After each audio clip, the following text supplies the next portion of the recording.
हाँ जी, good morning sir. जैसे एक ना डिजिटल गोल्ड है, तो उसको कई वे में एक्सप्लेन किया हुआ है। किसी ने कैसे, लेकिन एक सिंपल लैंग्वेज में डिजिटल गोल्ड को अगर समझें तो जैसे एक हार्ड कैश है हमारे पास, जिसको हम देख सकते हैं, टच कर सकते हैं, ठीक है ना। हमारे पॉकेट में है जो, उसको हार्ड कैश है।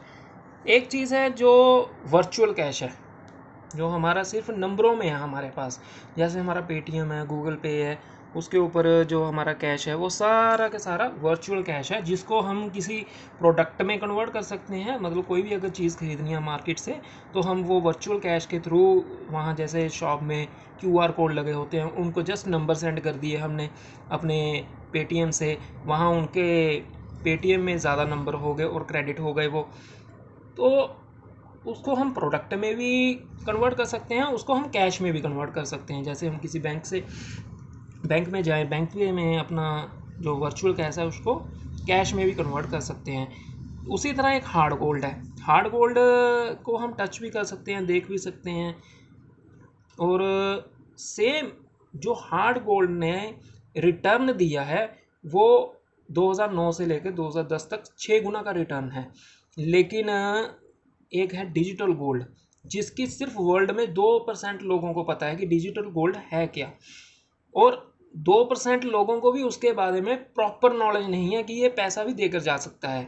वो कैसे, मैं आपको डिजिटल गोल्ड एक सिंपल लैंग्वेज में समझाता हूँ कि डिजिटल गोल्ड असल है क्या और काम कैसे करता है। जैसे ये 2009 और 2023, इसमें 14 साल का गैप है। ये 2009 में गोल्ड का जो रेट था वो 15,000 रुपये था, और 14,500 रेट है 24 कैरेट का 2009। जिन लोगों ने 10 तोले खरीदा उस टाइम में, उसको 1.5 लाख का बैठ गया 10 तोले। आज गोल्ड की कीमत 60,000 है, 60,000 प्लस है।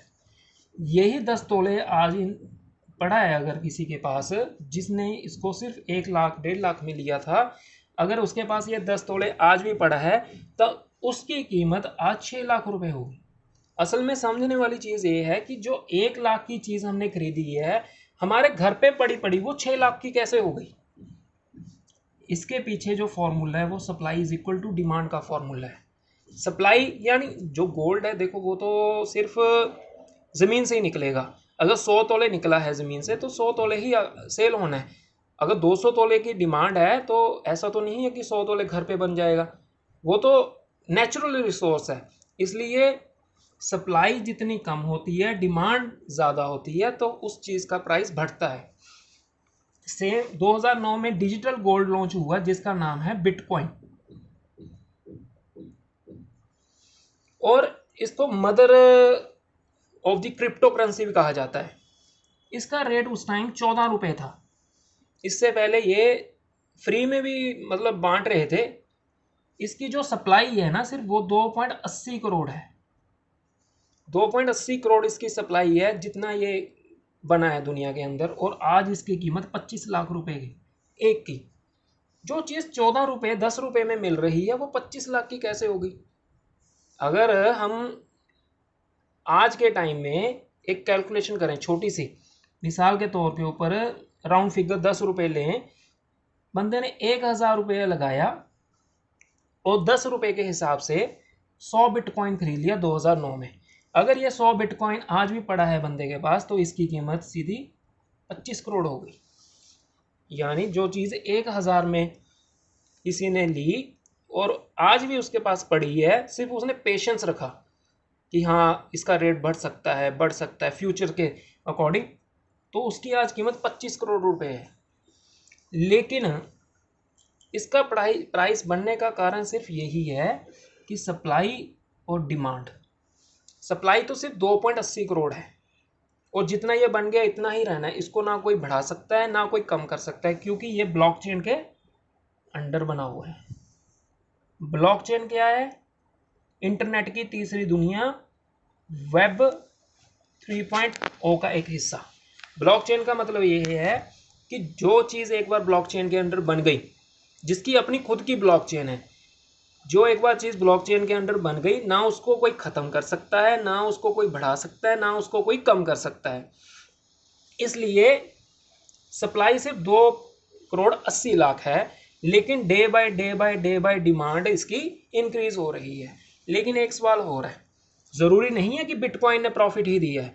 बिटकॉइन ने आज के टाइम में लॉस में भी बहुत बैठे हैं बिटकॉइन में, क्योंकि बिटकॉइन का रेट 59 लाख से प्लस हो गया था। ये अभी दिसंबर 2020 की बातें हैं, 2020 से पहले की बातें हैं, यानी इसका रेट 59 लाख टच कर गया था, लेकिन इसकी कीमत गिरी 13 लाख के ऊपर। फिर 13 लाख से ये चला 26 लाख तक पहुंचा, 26 लाख से कीमत नीचे गिर गई इसकी 20 लाख के ऊपर। 20 लाख से चला, आज इसका रेट 25 लाख है। मार्केट का सिनेरियो है 2027 तक इसका रेट 3.5 करोड़ को टच कर जाएगा। जिन लोगों ने, कोई भी एक इंडस्ट्री है ना जी, उसका बूम आता है, जो लोग उनको पहले खरीद कर रख लेते हैं, जब इंडस्ट्री का बूम आता है बहुत अच्छा पैसा कमाते हैं।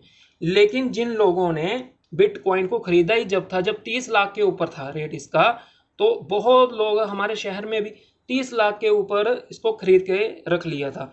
लेकिन 30 लाख के बाद ये 40 का हो गया, 50 का हो गया, 60 लाख का हो गया, लेकिन ये दोबारा फिर गिरा, इसका रेट 13 लाख के ऊपर। ये मार्केट का एक पैटर्न है, क्रिप्टो का पैटर्न है। अगर इसको कोई बंदा समझ गया, ये नॉर्मल चीज़ें हैं, रेट कम होना, ज़्यादा होना, जो इन चीज़ों को समझ गया वो इसमें पैसा कमा गया। ठीक है ना। एक दो ही लोग इसमें पैसा कमाते हैं, एक तो वो जिसको पता ही नहीं है कुछ, बस बेचने का ही नहीं पता उसको, रेट कम हो ज़्यादा हो कोई फ़र्क नहीं पड़ता, बस लेके रख लिए और भूल गया। ठीक है ना। आने वाले टाइम में मेरे जैसे बंदे का, उसके पास कोई नंबर होगा, ठीक है ना, उसने मेरे को कॉल किया कि ऐसे ऐसे करके, ठीक है ना, उसका रेट उस दिन मार्केट के मुताबिक अच्छा मिल रहा है, तो वो पैसा कमाएगा। लॉस इसमें वो खाएंगे लोग, जो लोग बिना नॉलेज के, जैसे अब रेट गिर गया तो साथ के साथ बेच देंगे। 13 लाख रेट रह गया, लेकिन बहुत लोगों ने बेच दिया था 30-30 लाख का, 5-5, 10-10, 12-12 लाख का लॉस कर कर उन्होंने अपना कॉइन बेच दिया था कि इससे कम भी ना और गिर जाए। लेकिन ये क्रिप्टो का सिनेरियो है, जो इस पैटर्न को समझ गया ना जी, वो क्रिप्टो में बहुत अच्छी इनकम कमा जाएगा। ये चीज़ें हाथ से निकल गई, बिटकॉइन की कीमत बहुत ऊपर तक है। ठीक है। ये गोल्ड का जो है 15,000 वाला रेट अब कभी हाथ में नहीं आएगा, ना ये वक्त हाथ में है। हमारे हाथ में जो चीज़ है वो है एम कॉइन। एम कॉइन क्या है? एम कॉइन एक अभी बच्चा है, अभी इसकी स्टार्टिंग हुई है। इसका रेट 4 रुपये था, और नॉर्मली आज इसका रेट 180 रुपीज़ है।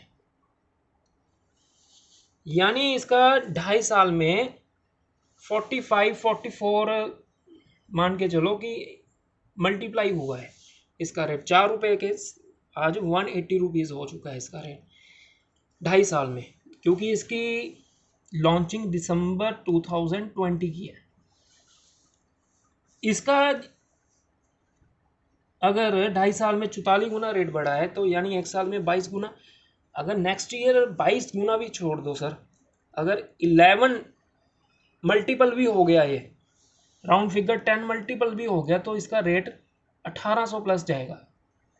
हाँ, मिसाल के तौर के ऊपर किसी बंदे ने 1,16,000 के कॉइन खरीदे, तो उसको ना 1100 कॉइन मिल जाता है, जिसके ऊपर 730 दिन की स्टेक हो जाती है। मतलब ये नहीं है कि 1100 मतलब 730 दिन हम सेल ही नहीं कर सकते। 1100 डिवाइडेड बाई 730 1.54 आएगा। ये 1.54 मल्टीप्लाई बाय 30, एक दिन में 1.54 आ रहा है हमें डेली का, तो 30 दिन के 45 हो जाएंगे, मल्टीप्लाई बाय 12, मतलब एक साल में 12 मंथ हैं, तो 12 से मल्टीप्लाई किया, राउंड फिगर 600, 580 बनेंगे, 600 लगाते हैं। 600 कॉइन हमारे पास आ गए, तो एक साल का जो रेट लगाया है हमने 1800 मल्टीप्लाई बाय 800, तो ये माल हमारा मल्टीप्लाई करके 10 लाख अप्रॉक्सीमेटली 8000 आई थिंक इतना ही बनता है। 10 लाख 8000 चलो राउंड फिगर, ये माल इतने का सेल होगा, ठीक है ना। ज़रूरी नहीं है जी, ये मिसाल के तौर के ऊपर 1.54 दिल्ली के आते हैं 30 के, हमारे पास 45 हो गए। जिस दिन हमारे पास 25 आए कॉइन तो हम इनको साथ के साथ सेल कर सकते हैं उस दिन के रेट के ऊपर। जिस दिन 10 कॉइन हुए हमारे पास, इसका MUSD बना सकते हैं। 1800 जो रेट है ये पिछली पास्ट की जो ग्रोथ है कॉइन की उसके अकॉर्डिंग देखा है। ये रेट 3000 भी हो सकता है, ये रेट 1000 भी रह सकता है, ज़रूरी नहीं है कि 1800 ही होगा, ठीक है ना। ये डिपेंड करता है मार्केट के ऊपर। Thank you. चलो, यानी कि अगर कोई बंदा अगर कहता है कि इतनी रेट की पॉसिबिलिटी क्या है कि इतना रेट इसका कैसे बढ़ रहा है, 2-3 चीज़ें मैं बताना चाहता हूँ कि इसका रेट बढ़ने का कारण क्या है। एक पहली बात तो यही है कि ये ब्लॉक चेन इसकी अपनी है, ये ब्लॉक चेन के अंडर बना हुआ है, M20 ब्लॉक चेन का नाम है। दूसरा, इसकी सप्लाई सिर्फ 50 करोड़ है, ना इससे बढ़ सकती है ना कम हो सकती है, जितनी है सप्लाई उतनी ही रहेगी। तीसरा, इनका अपना एक्सचेंज है जी, ट्रेडबिट के नाम के ऊपर, ट्रेडबिट के ऊपर इनका अपना ये एक्सचेंज है और इनका अपना वॉलेट है, NFT इनकी अपनी है, और वर्ल्ड का सबसे बेहतरीन इकोसिस्टम है इनके पास। यानी कि ये चीज़ें सारी एक प्रॉपर जो कॉइन इंक्रीज करेगा आने वाले टाइम में, उसके पास ये चीज़ें होनी बहुत ज़्यादा ज़रूरी हैं। एक तो फर्स्ट चीज़ जो मेन है, उसकी अपनी खुद की ब्लॉकचेन होनी चाहिए। अगर ब्लॉकचेन नहीं है, वो टोकन है, वो कभी भी ख़त्म हो सकता है। अगर उसकी खुद की अपनी ब्लॉकचेन है तो यानी ब्लॉकचेन को मैं आपको एक सिंपल भाषा में समझाता हूँ कि एक बिल्डिंग तैयार हो गई, उस बिल्डिंग में एक तो बंदा रेंट के ऊपर बैठा है, दूसरा बंदा जिसने अपनी प्रॉपर्टी एक शॉप ली हुई है, ठीक है ना, जिसकी वो अपनी शॉप है वो मालिक है। जो रेंट के ऊपर बैठा है उसको तो यही टेंशन है कि मैंने रेंट निकालना है, बिल्डिंग में एक शॉप का रेंट मैंने निकालना ही निकालना है। उसी तरह जो कॉइन है वो मालिक है और जो टोकन है वो किराएदार है। टोकन कभी भी खत्म हो सकता है, लेकिन जिसकी अपनी ब्लॉकचेन होगी वो कॉइन कहलाता है, जिसकी ब्लॉकचेन नहीं होती वो टोकन कहलाता है। इसलिए सबसे पहले कोई भी कॉइन अगर हम जिसमें इन्वेस्ट कर रहे हैं, अपना फ्यूचर देख रहे हैं, तो सबसे पहले ये देखना है कि उसकी अपनी खुद की ब्लॉकचेन है भी या नहीं है। अगर उसकी अपनी खुद की ब्लॉकचेन नहीं है, वो टोकन है और उसका 1 मिनट का भी भरोसा नहीं है वो कब खत्म हो जाए। ठीक है sir, thank you so much.